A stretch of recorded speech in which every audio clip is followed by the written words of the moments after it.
Hello everyone and welcome back to my channel. It's me. I'm back.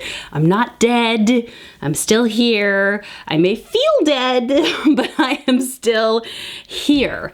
Hello everyone. Have we missed each other? I certainly have. I have been overwhelmed by the amount of kind words and concern as people have been asking where the heck I've been since October, I think. I think it's been since October I posted a video, and that is because I have a new roommate. She's loud. She stays up a lot at night. She doesn't really care for my sleeping arrangements. She's kind of pushy, but she's so cute. She is so cute. So in October, I had a sweet little baby girl, which I had posted on Instagram. And here are some updated pictures of her. She is now currently a little over 3 months old.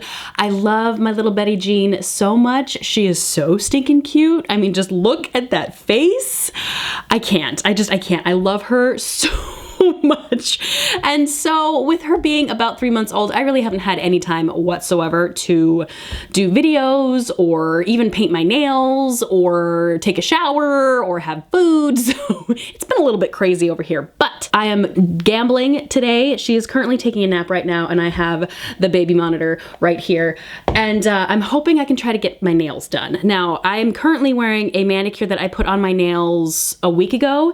This is Essie's Groove is in the Heart from Essie. It's a really cute color. I love this, you know me, I love my bubblegum pinks. I think they're adorable. This one is a great bubblegum pink as well. It takes about 2 to 3 coats to get it completely opaque, and I didn't have time to put a top coat on because I was taking care of Betty Jean, and I didn't have time. So this is without a top coat, and it lasted for about a week, and I'm really hard on my nails, guys. Like, I am not nice. I have to do dishes with them, especially now that we have the baby. Like, I'm constantly washing bottles, so I am not easy on my nails whatsoever, and it lasted pretty long. I was actually quite impressed with that. So for today, I thought we could sit down, have a little chit chat, talk about little Miss Betty Jean, and also kind of like where I expect my channel to go from here on out. So this video is going to be a lot like what Hannah on Hannah Eve Nails It does, where she kind of paints her nails and we have a chit chat and we kind of talk about stuff. So grab some nail polish, let's paint our nails together, or perhaps you're washing the dishes. I feel like this is probably going to be really boring to watch, but I feel like if you put this on in the background, might be worth it. Might be worth it. So right now I'm just taking off my nail polish using just some regular non-acetone nail polish remover that I buy from Sally's, and then I put it in these little kind of, I buy like the big gallons. Like, have you seen those at Sally's? It's like a whole gallon of nail polish remover.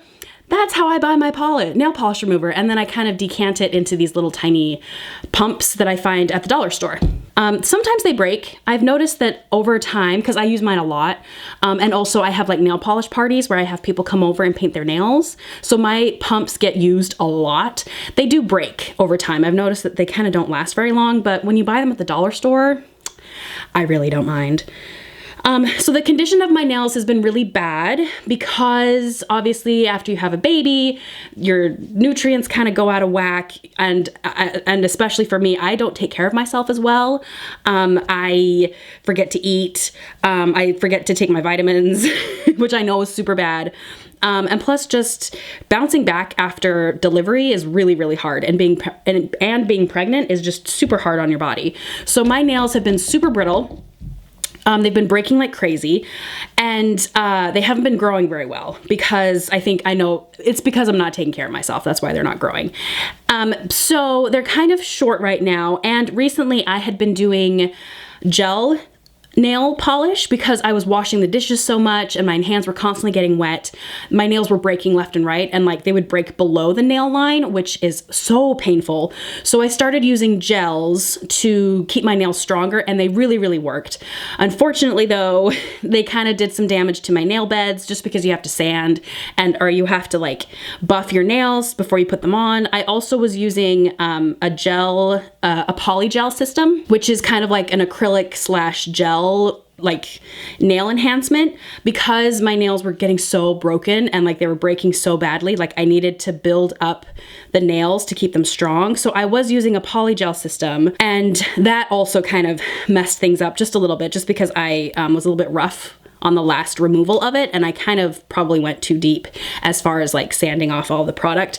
So my nails are not in the best condition. So while I'm shaping, let's talk about how things have been going.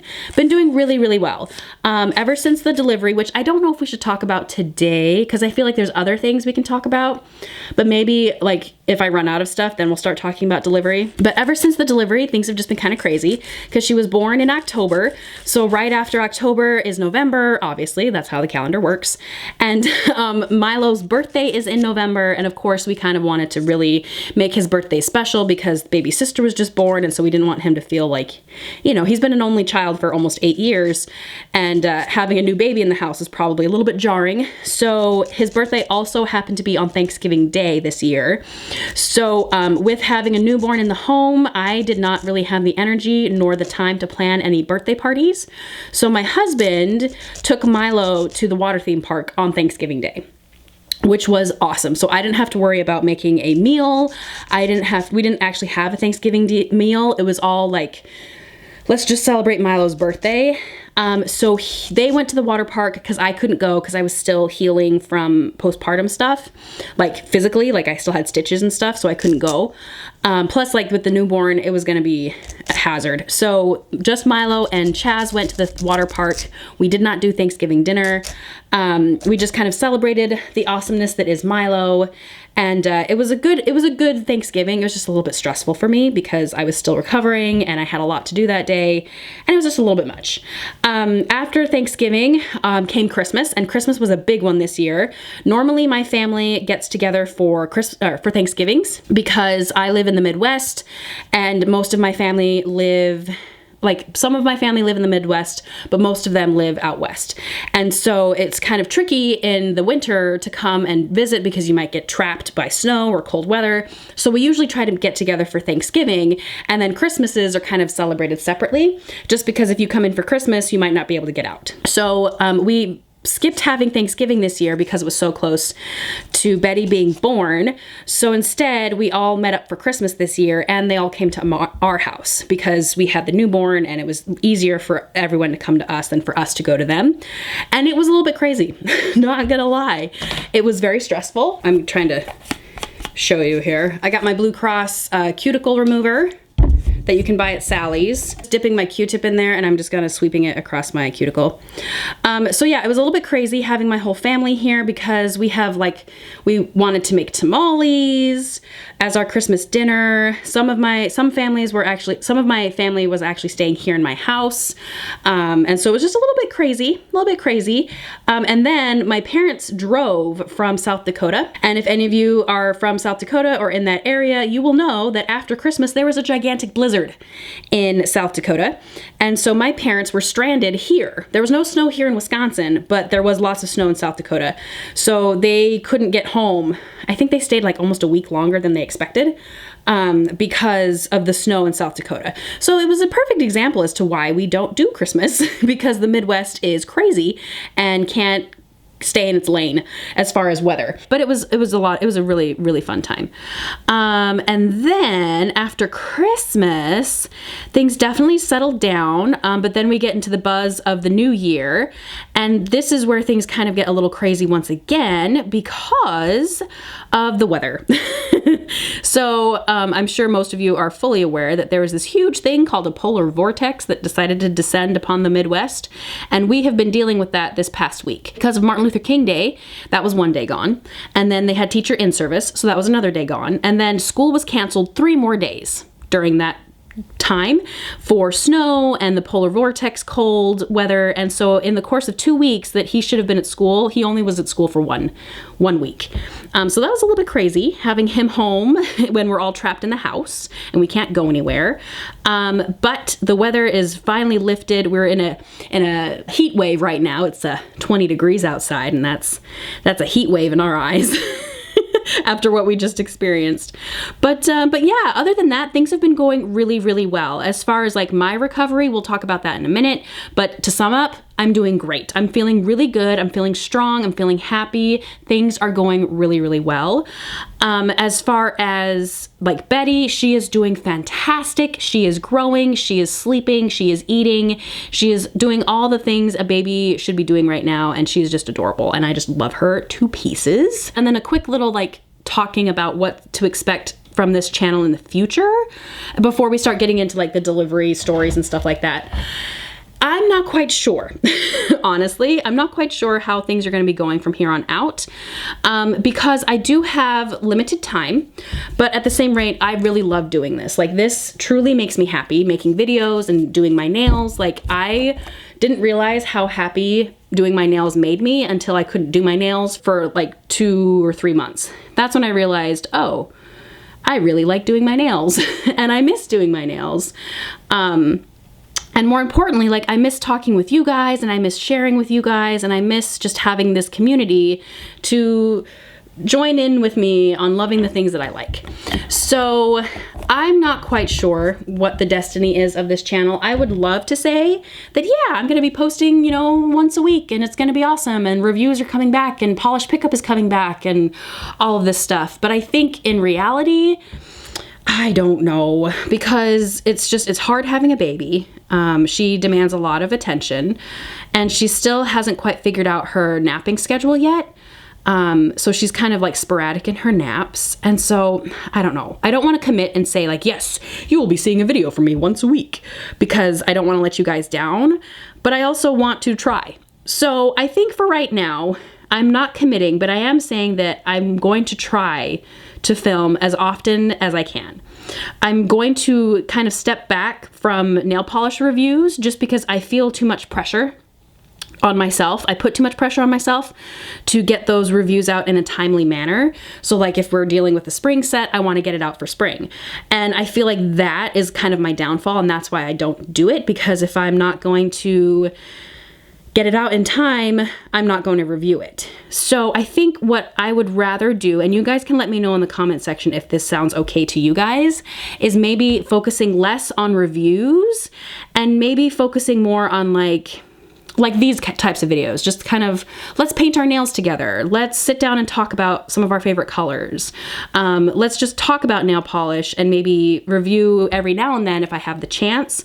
But for the most part, reviews aren't going to be the main objective of my channel. Also, I have a lot of polish, you guys. I have so much polish. Like I was cleaning out my room because this is the guest room when people come over, is my office slash like studio area. So when people come over, I have to clean up everything and I have to pack everything away and make room for like the air mattress. And as I was packing up this room, I was just finding boxes upon boxes upon boxes of purchased nail polish that I had from last year. Like still in their shipping boxes. Like they've been opened, but they were put back in the shipping boxes and hadn't been included into my collection. So I was just dumbfounded by the amount of polish I have in my room that hasn't actually been categorized yet or put into my like shelving system. So this made me think I need to organize my nail polish, not necessarily declutter. I don't want to declutter. I'm very happy with what I have. I use what I have, and I don't feel like I need to go through and declutter again like I did a year ago. I think what I want is, I want to organize my system. I want to change my shelves. I want to change how things are organized. I want to update how things are organized because I have obviously purchased more Coloristic Carol polishes and more Zoyas, and I haven't been able to integrate them into my system yet. So I just want to reorganize my collection. So I'm really not focusing on buying any polishes this year, but I did just buy stuff from the polish pickup and I bought stuff from Glam Polish as well. So I don't know how long that's gonna last. And I also just bought some stuff from Coloristic Carol too. So, but I'm going to try to not purchase as much this year. Not necessarily go on a no buy, but just kind of be a little bit more aware of what I'm buying and focus more on what I already have. So I really, really want to do like shop my stash, which is kind of like what Jody does on her channel, where she wears polishes that she already owns in her collection. And I think that's kind of what I would like to do too. Honestly, I purchased so much polish last year, I never actually wore any of it. I've maybe wore a couple, but I never actually touched any of the polishes that I purchased last year. So I want to fix that. I want to actually like try out the polishes I purchased, not just swatching them, but actually wear them. So that's kind of my goal for this year. And I thought maybe that could be a fun little series on this channel, is how I'm going to organize my collection, not only physically, but also digitally. I have decided I need to have some sort of digital collection category catalog thing on my phone so I can see what I have. That way, when I'm tempted to buy things on Instagram, I can look and see like, oh, I already have a polish that's really similar to that. Or I don't need another bubblegum pink because I've got a million of them. There might be the occasional review, especially for like Colores de Carol, because I can't say no to Colores de Carol. I can't say no. I cannot say no to that brand. There might be a couple of like hauls every now and then, but I want to say that the majority of this channel from here on out, at least I'm hoping, is going to be more dedicated to my already established collection and how I use it. So I don't know. Let me know in the comment section if that sounds interesting, or if you're just like, nah, stop, whatever. I'm only here for the reviews. That's totally fine. We just might have to have a compromise as to what I'm able to do. Currently, at the moment, I'm putting on my base coat. I'm using my tried and true base coat, which is the Bonder from Orally. I like it. It works for me. I am not a huge picky eater when it comes to base coats. I use it quite frequently. And as you can see, this bottle is almost out. And so I will need to repurchase this soon. So we're gonna let that dry. And the color that I want to wear today is the new Zoya Hollows. This is Cadence. Cadence, I think that's what that's called. Is that Cadence? Cadence? Cadence. Anyway, she is a gorgeous kind of magenta hollow. And I love. And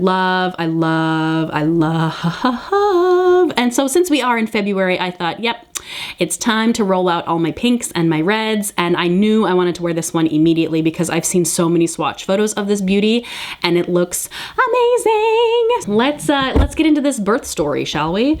Birth and delivery. So I had a pretty good pregnancy with Betty. Can't complain. It was a great pregnancy. I didn't have a huge amount of discomfort. I mean, yeah, being pregnant sucks, and being huge and enormous and not being able to see your feet and your ankles swelling up like 4 times their normal size is annoying. But physically, I felt fine. I never had any back problems or leg problems or hip problems. I have really bad hips from running a lot. And so I was worried that I was gonna have like huge back problems, especially with my sciatic.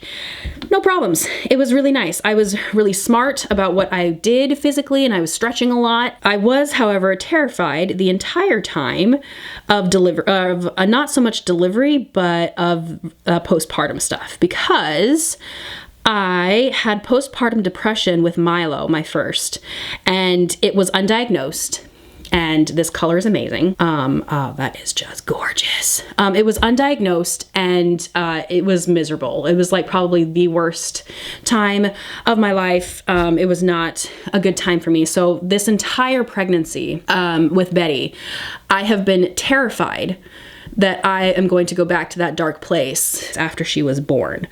Because I know they say every pregnancy and delivery is different, but just because that was my only experience, that's my reality, and I was afraid that I was gonna go back to that dark place. Now, delivery comes, I'm due.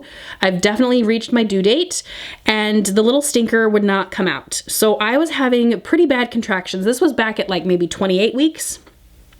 There was one weekend in particular, I was having like massive contractions and I'm like, and cramping. I'm like, oh man, this is happening. Also, pause, go back. So with Milo, I was induced. I was way overdue. I was like 2 weeks overdue, week and a half. It was a crazy amount of overdue time. And so I was induced with Milo. Induction went great. I had an epidural, didn't feel a thing. It was like a party. My OBG was awesome. It was just a hoot and a holler to have Milo. It was such a great experience. Like, delivery was fantastic with Milo. And so when it came time with Betty, I was pretty confident that everything was going to be just fine. Around 28 weeks, I started feeling these really intense cramps one weekend. Like, it was intense cramping.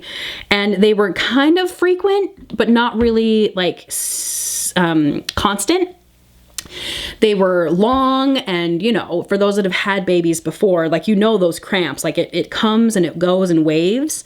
And so it was coming and going, but it wasn't consistent. So like, I was timing them, but they weren't consistent. It would be like 10 minutes, and then the next one would be like 6 minutes, and then the next one would be like in 15 minutes. So it was really, really weird. It started to get really uncomfortable and really painful, but still not consistent, and still not actual labor. So of course I take to the internet and I'm like, what the heck is going on? Everyone's saying, oh, it's probably Braxton Hicks. It's Braxton Hicks. I even call like my online nurse person, and she's like, oh, it's probably Braxton Hicks. Just calm down. Just drink some water and lay down. I'm sure it'll go away. I drink water. I lay down. Doesn't go away. And then I go to the bathroom. And this is like maybe 2 days of this. Very, very uncomfortable. I go to the bathroom, and this is probably going to be TMI, but this is the reality of having babies and being a woman. I go to the bathroom and I discover I have a yeast infection at 28 weeks. And this yeast infection had gotten to the point where I was feeling cramping.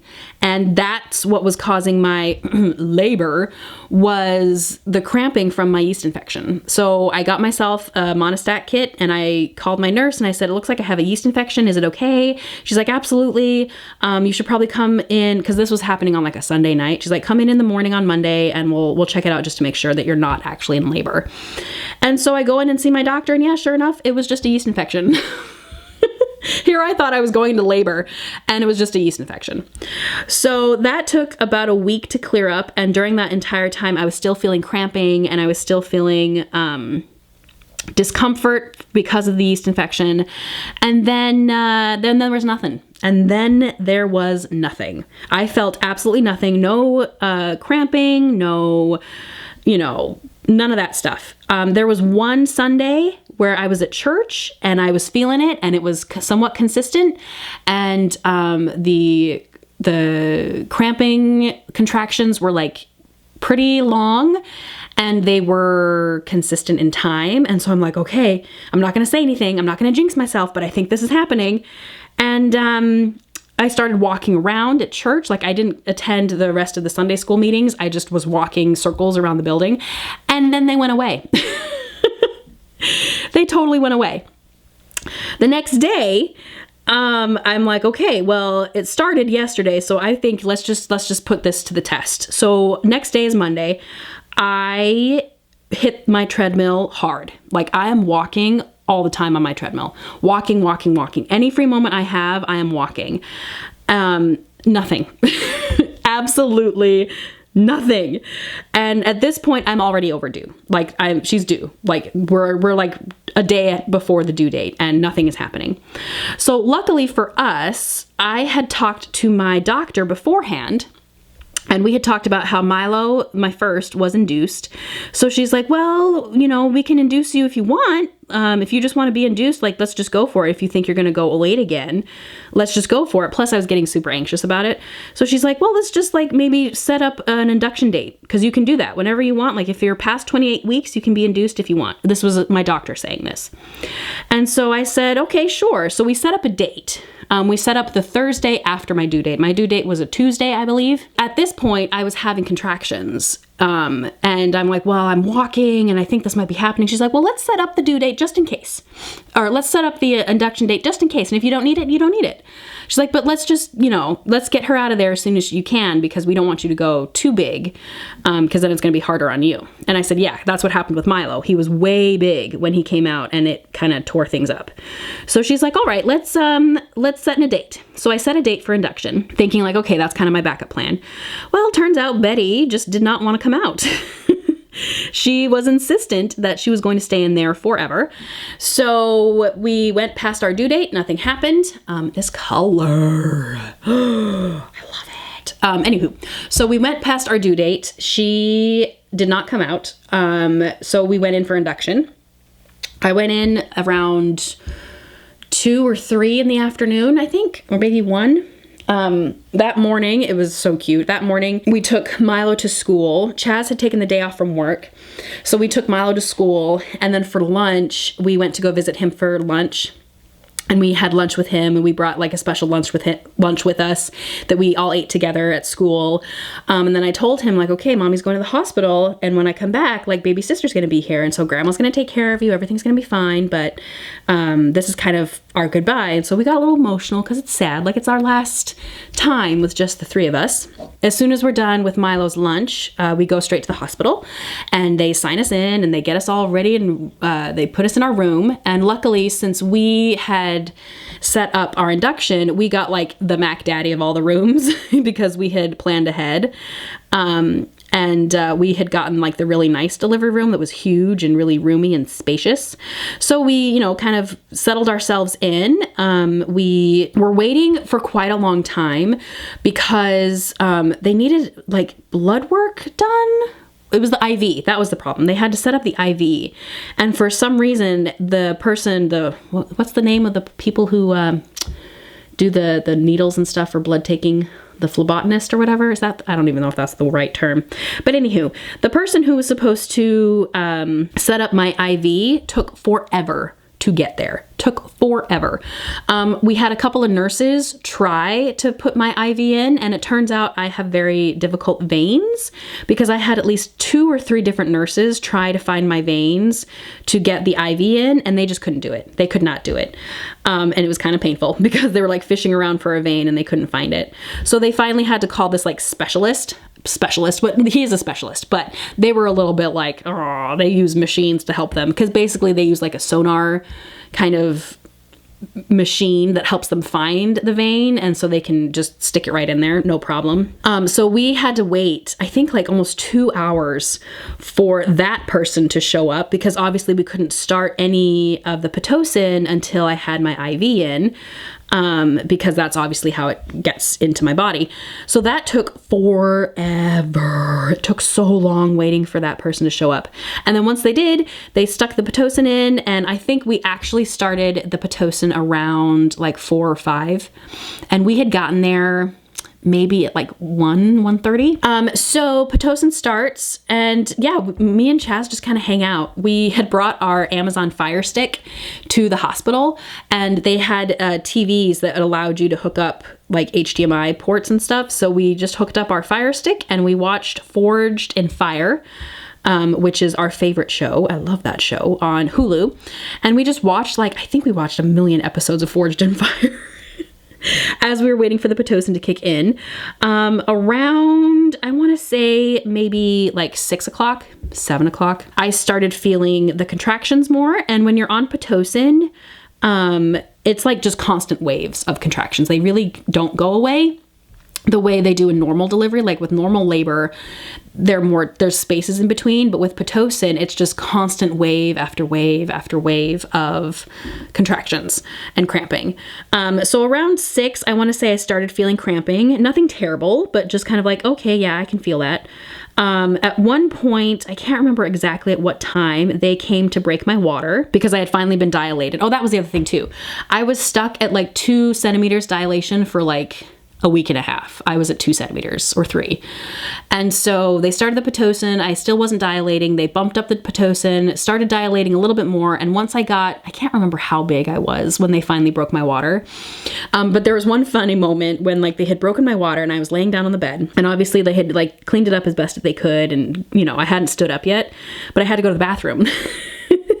So I stand up to go to the bathroom, and all of a sudden I just feel this like rush of water exit my body. And I was wearing one of those like Depend diapers things.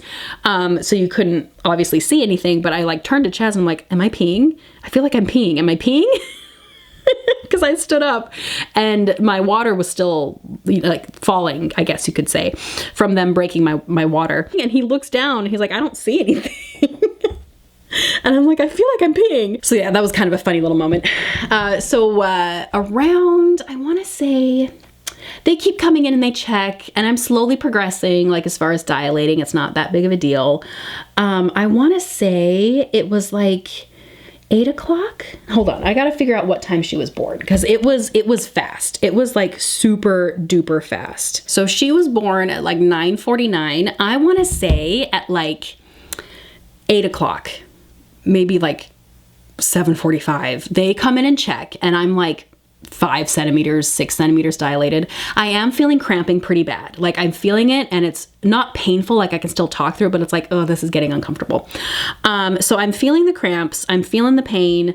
They say I'm only 5 centimeters dilated. So I'm like, okay, we're going in for the long haul. They bump up the Pitocin count again. I don't know to what it's at this point, but all of a sudden it's like painful.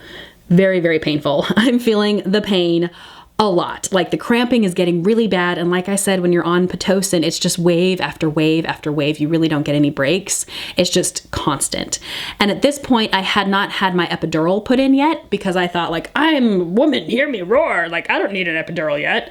And it was true, because like it wasn't that painful. But as the Pitocin was increased, and as these cramps started coming more frequently and were very strong and were lasting a longer time, it was like, okay, I think I need this epidural now. So we call for the epidural. And at this point, it's getting very, very painful. We call for the epidural. And of course, it kind of takes a little bit for everybody to roll in. Once they get there, though, I am in pain. Like this is bad. This is like the most pain I've ever felt. Very painful, very crampy. Like I can't talk through it. It's very, very bad. I'm like squeezing Chaz's hand because it's so, so bad. And I felt horrible because the epidural guy is trying to tell me like, okay, this is what's going to happen. These are the side effects. This is possibly what could happen. Like not trying to scare me, but just doing his job. So he's like telling me all these things. I'm like, as I'm like going through all of these like waves of contractions, and I'm like moaning and groaning because it's so painful. And he's like, I'm just going to keep talking. I'm like, okay, yep. It's so bad. So he's like, okay, well, let's have you go sit on the bed and get you ready for your epidural. So for those of you that have never had an epidural before, it's medicine that is injected into your spine. And so in order for them to hook you up, you have to sit on the edge of the bed and kind of hunch over so that your spine is in a better spacing for them to insert the, I guess it's kind of like an IV, but to insert the epidural. So the second I sit on the bed, it hits the fan, guys. Like I am screaming in pain, not from the placement of the epidural, which actually is almost kind of like a spinal tap. Like they actually go into your spine with this needle. But it's from the cramping. Like I am screaming. It is so painful. Like it's just the most intense cramps, which I'm sure who's had children knows exactly what I'm talking about. Just very intense cramping. That is just awful. And I am moaning and groaning. And of course, when you're putting in an epidural, you have to stay as still as possible so that they don't obviously like damage your spine. And so I'm leaning forward and just screaming and moaning and crying. It's so painful. They finally get the epidural in, and he's like, okay, you should be feeling it soon. And of course, within like two or 3 seconds, the pain meds start kicking in and everything is happy. Like I just feel so much better. I feel so much better. So my initial plan was, since it was taking so long for me to dilate, the initial plan was, okay, I'll go as far as I can, then I'll get the epidural, and then I'll take a nap and go to sleep before delivery, because that's what happened with Milo. I had gotten the epidural, and I just went to sleep and I slept. And the only thing I remember about, or not the only thing, but the first thing I remember about Milo's delivery was somebody waking me up saying, okay, it's time to push. Because I slept through almost my entire labor. So I was expecting to do the same thing with Betty. I thought, okay, it's getting painful. I'll get an epidural and I'll just sleep until it's time to push. So they give me the epidural, and immediately you have to lay down, like you're not allowed to walk around anymore. So I go and lay down, and I'm about to fall asleep when the doctor comes in. She's like, okay, let's check and see how far you are, because I heard you just got an epidural. I'm like, yeah, I just got the epidural. It's working. I'm feeling great. I think I'm going to take a nap. And she's like, okay. She's like, let's check you before you go to bed. So before you take a nap. So she examines me, and she's like, okay, 10 centimeters. It's time to push. And I'm like, what? She's like, yeah, it's time to push your 10 centimeters. I'm like, oh, I'm like, oh, okay. So looking back on it now, I'm realizing when they were putting in the epidural, I think I was going through my transition. So transitioning, for those that may not know, especially if you've never gone through labor before, is you have your labor pains of the contractions, and then you go through transitioning, which is what's happening right before you're ready to push. And it's like the most intense pain of the cramps. Like it's where your body is really preparing itself for pushing. So your bones are spreading, your cervix is widening. It's very, very painful. And so I want to say, I almost believe that like I was probably transitioning as they were putting the epidural in, which would explain all the screaming and the crying and the moaning. But I'm so glad that they were able to get that epidural in when they did, because I was obviously that close to delivery, and had it taken any longer for them to get there, I would have had to deliver naturally, which is totally fine, but I didn't want to feel it. So I wanted that epidural. So I was so happy that they got that epidural in when they did. This polish is taking a little bit longer to dry, but that's okay. We'll just keep talking. So they come in and they say, okay, it's time to push. So everybody gets in their positions. You know, I spread them as best as I can. And they tell me to start pushing. Now, with Milo, I didn't feel anything. I couldn't feel a thing when it came to pushing. Like they would tell me, okay, if you feel pressure, start pushing. And I'm like, I can't feel anything. So they had to tell me when to push, like as they were monitoring my contractions on the machine. But this time with Betty, like I could actually feel it. I could feel things like widening for her to come through. Like I could actually feel her coming out. Like it was so cool. It was so cool. Like I know that sounds gross to think about, like that you can feel something exiting your body, but knowing that it's my sweet little baby girl, it was so cool. It was just the coolest thing. Like it was so incredible that I could actually feel her exiting my body, and it wasn't painful. It was just like pressure, and I could feel her like leaving. And I remember like turning to the nurse and I'm like, I can feel her, like I can feel it. And she's kind of looking at me like, yeah. And then I was explaining to her as I'm delivering, I'm like, no, like I couldn't feel it with Milo. I couldn't feel it with my first. And now I can feel it. Like this is incredible. I also forgot to mention that I only pushed for like 10 minutes. I did 10 minutes of pushing and out came my little baby bee. They're like, okay, let's get ready to push. Start pushing whenever you're ready. And the second I started pushing, everyone was like, oh, okay, you're really good at this. So I felt pretty good about myself that I was able to only push for 10 minutes and out popped the little bee. It was pretty exciting. And so she comes out happy as a clam, cries for a little bit, but then the second they put her on my chest, like she calms down immediately. And she's just beautiful, and she's gorgeous, and she's just adorable. And I did have some second-degree tearing. And so it took a while for them to kind of stitch me back up. Apparently the bleeding, it was hard to stop the bleeding. Like I wasn't clotting very well. And so it was taking a while for things to stop bleeding. So they were down there for a while, but I was so happy because I had this little noodle on my chest, and she was so great. She was so great. And I just want to say that like, the difference between Milo's delivery and her delivery is so interesting, because while Milo's delivery was still pain-free and it was great, you know, they put him on my chest and it was like, okay, I have this baby now. And there was never this like instant bond that you hear people talk about when they have their babies. They're like, oh, I just love them the second they came out. That was not the case with me and Milo. And I want to say a part of that could have been the postpartum depression. I could have had even like pre-partum depression, like pre-delivery depression, because I just didn't have that connection right away with him. And that actually took a while for me to get that connection with him. But with Betty, it truly was instant. Like the second they put her on my chest and I saw her little face and her little eyes open, it was like, oh, I get it. I get it now. I get how you can have that instant connection with your child the second they're born. And it was just gorgeous. Like I'm tearing up even just thinking about it, because it was just such a magical experience that I'm so grateful I got to have with Betty, because I didn't necessarily have that connection with Milo right away. Whereas with Betty Jean, it's like, it's completely different. It's completely different. And I'm so grateful for it, because I thought there was something wrong with me.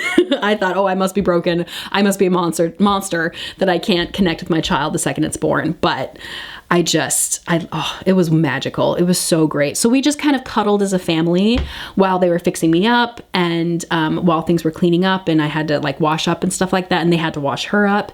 And it was great. It was the best delivery ever. And the pregnancy was great too. That wasn't my concern though. My concern was the aftermath. And we're going to get into that as I start putting my top coat on. So as mentioned before, this is Cadence from Zoya. I really like it. It's almost kind of like a rosy pink. It's not quite like magenta. It's definitely like a rose pink, like a mauve, but with a really beautiful hollow. It's real pretty. This is a pretty polish. I like this. So for my top coat, I'm gonna use Essie's Gel Setter. My normal top coat is Seche Vite, but currently I am out of that right now and I haven't had a chance to go and get new ones. So I'm just using up some of my old, not used as much top coat. And this one in particular is really good. I like it, but it just takes forever to dry. So that just gives us more time to talk. This monitor has been on this entire time and she hasn't made a peep. So where we last left our viewers is she's here. She's here. She's wonderful. She's amazing. She's the light of my life, the apple of my eye. I love her so much. So now comes my scary time when coming home. Being in the hospital was great. It was a great hospital. They had good food. We got to watch TV shows. Milo came to visit us. It was fantastic.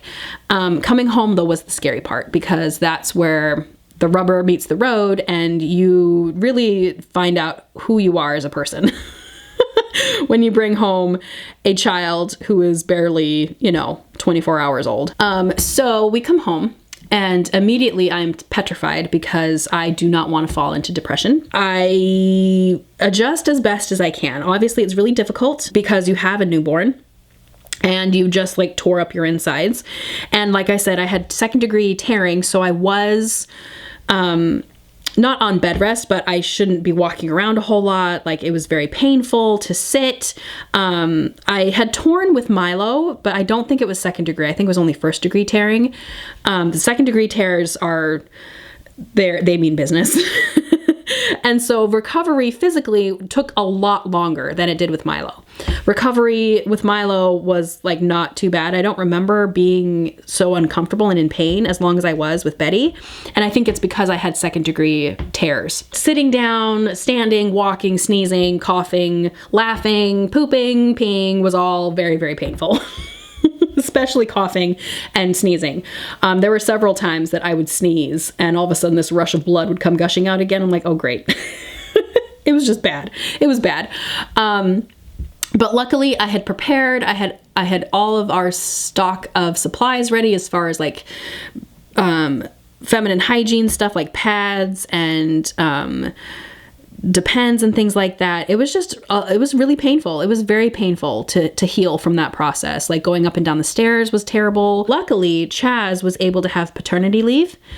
His work had actually just started a paternity leave system just in August of this year. And so he was able to take advantage of that, which was awesome. So he had like a month, I think, or 2 weeks. I think it was, I can't remember how long it was because he also used like some personal days just to stay a little bit longer with me. And that really truly did help because he was such a trooper. He helped out with feedings and cleaning and washing and all that stuff while I healed. So healing took a long time. It was a very long process. I want to say I was still feeling it even after like my 6-week checkup. It's like it was just really tender still, and even sneezing and coughing and all that stuff was still kind of uncomfortable. It just took me a long time to heal, a lot longer than it had with Milo. Mentally, doing a lot better than I expected. Like I was super happy. I was loving life. I was riding the high. I was riding the wave. It was great. But I was worried that I was going to crash because I have done that in the past. And this was not even being pregnant. In the past, I have these moments where I get super, super up and I'm really happy and I'm chipper and I'm great, especially when I'm excited and looking forward to things. And then I crash and it's depression. And so with this, I was thinking, okay, I'm probably going to crash soon because I'm so happy and things are so good. And yeah, I'm not getting enough sleep, but I'm okay with that.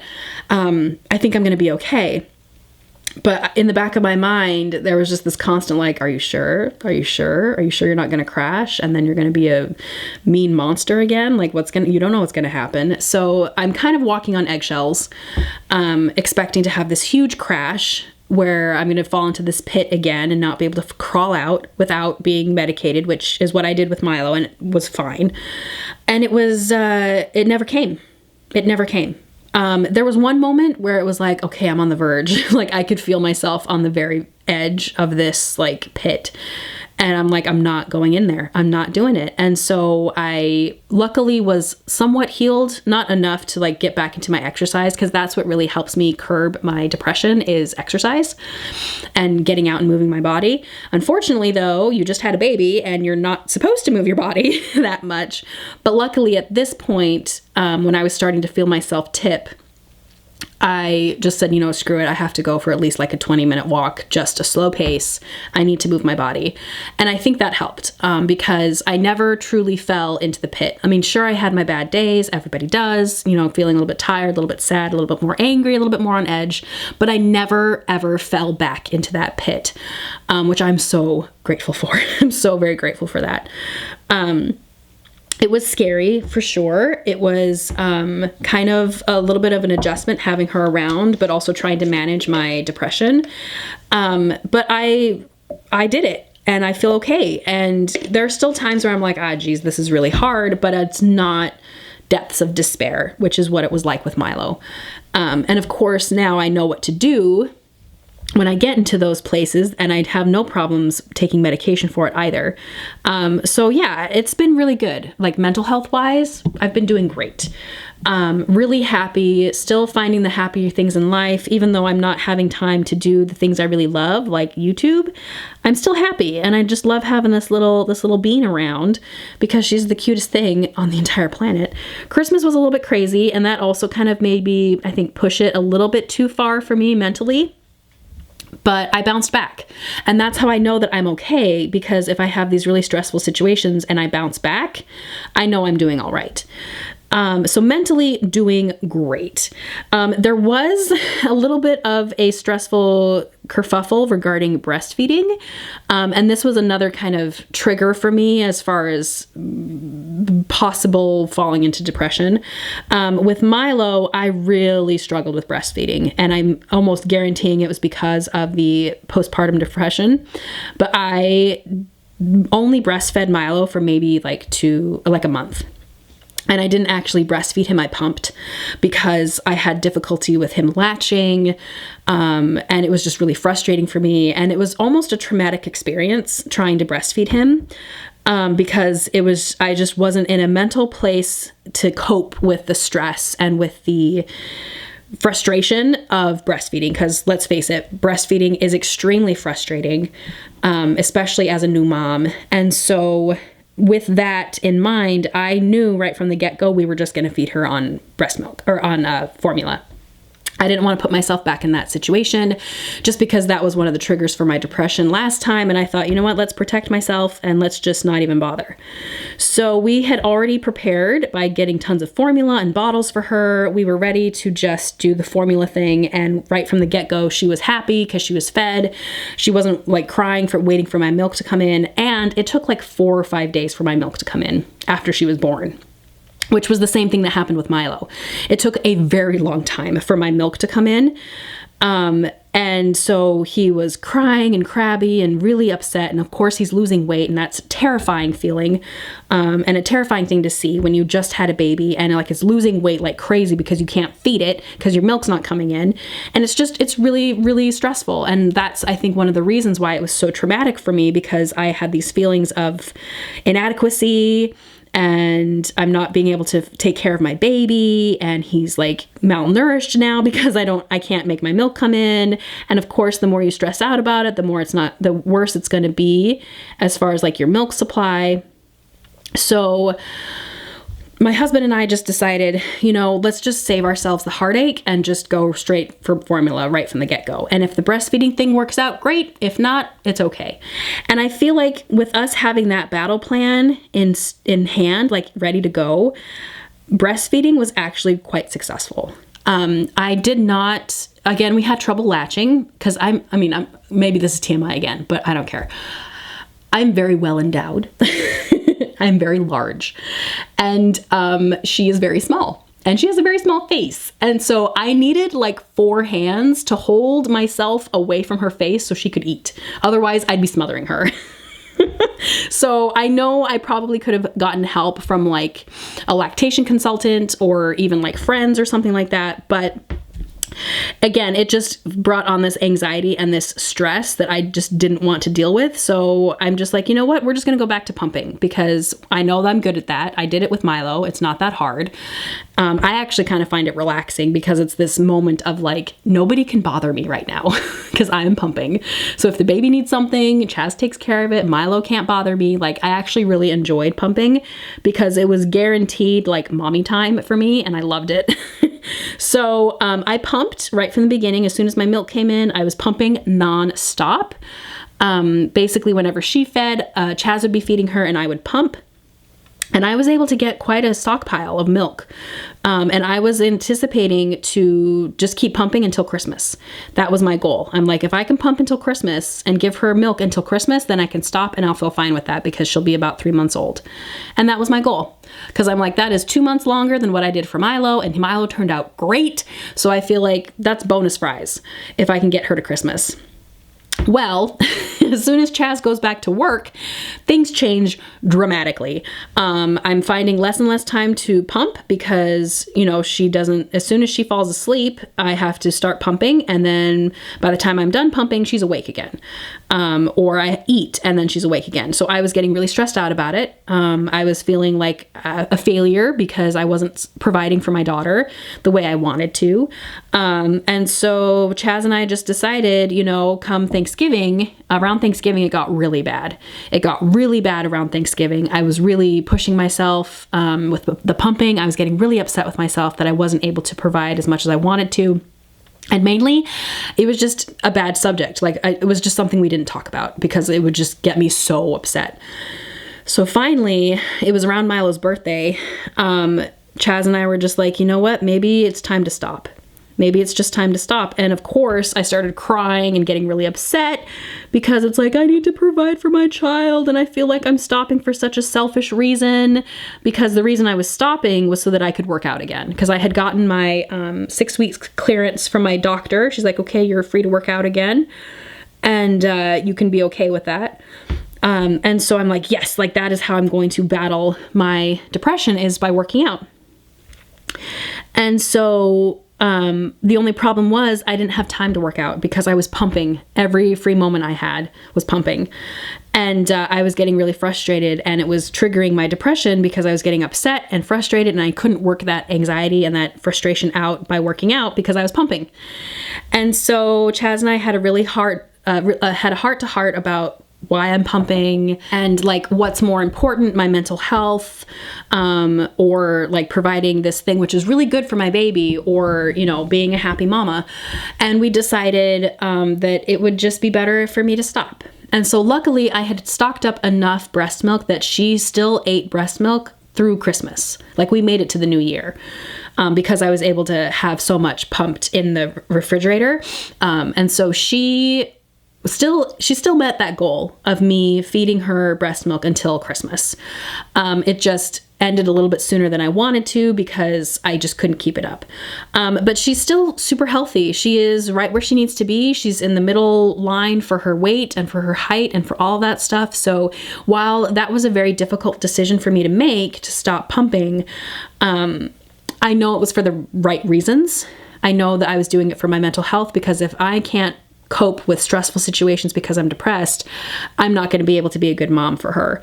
And I want to say that things have been fantastic. We have been so happy. Granted, we all have our days. It happens. But the overall feelings right now are so different than when I had Milo. Like I remember, if I think back to like these moments, like of Milo being this age, I have zero memories. Very little memories of Milo at this age, at around 2 to 3 months. I don't remember hardly anything. Like I have literally blocked that part of my life in my mind.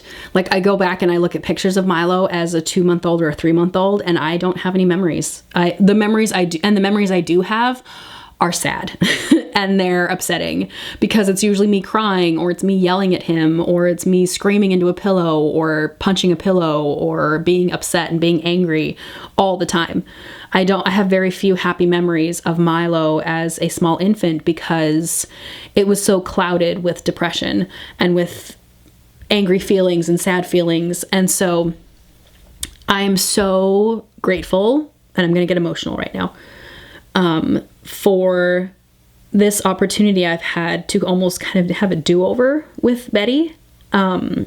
This whole depression thing has been one of the reasons why we've waited so long to have another child, because I was so scared of having another baby because of what it does to my mind. Having Milo was such a blessing, and he's such a great kid, and I love him so much, but having postpartum depression was terrifying. It was the darkest time for me. It was this ugliest person that I've ever met. It was somebody that was not me, and I didn't want to be that person again. And so we never even thought about having another child, because it was such a scary, mean time for me. I didn't want to be that person again. And so, 7 years later, we decided we should have another kid. And the reason we decided that was because we were listening to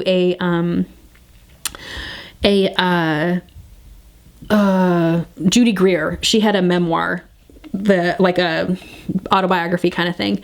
And we were listening to it in the car one day, coming back from a family vacation in Arizona. We had gone for a family reunion, and, we had spent all this time with with Chaz's extended family. It was wonderful.